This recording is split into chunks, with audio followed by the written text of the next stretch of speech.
Бейбітшілік пен тұрақтылық ең басты құндылық. Осы ішкі бірлігімізге сызат түсіргісі келетіндерге жалпы халық болып қарсы тұруымыз керек. Ел тұрғындарының пікірі осыған саяды.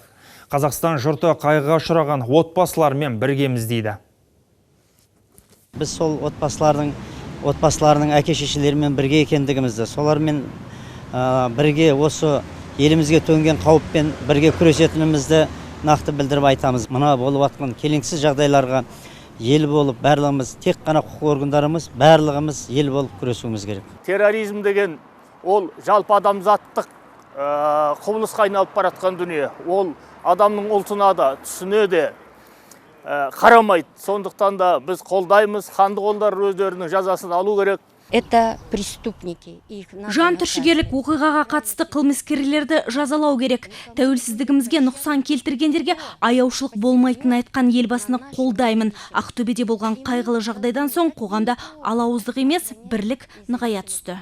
Қай қоғамда болатын болсын, азаматтардың қауіпсіздігі мен елдің ішкі тұрақтылығы ең басты мәселе. Қазіргі кезде өзінің ұлттық бүкіл боямасын жоғалтып алған елдер толып жатыр.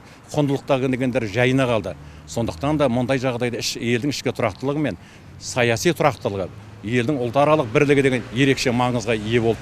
Мы в Казахстане живем. Біз Қазақстанда тұрақты ұлттар мен ұлыстар арасында өзара түсіністік қалыптасқан қоғамда өмір сүріп жатырмыз. Бұл бірлігімізді ешкім мызғыта алмайды. Мен президенттің осы тұрақтылықты сақтау жолындағы барлық іс-әрекетін толық қолдаймын. Қиын қыстау кезеңде біздің бірлігіміз беки түседі. Ал егер біреулер басқаша болады деп дәмеленсе, олар мықтап қателеседі.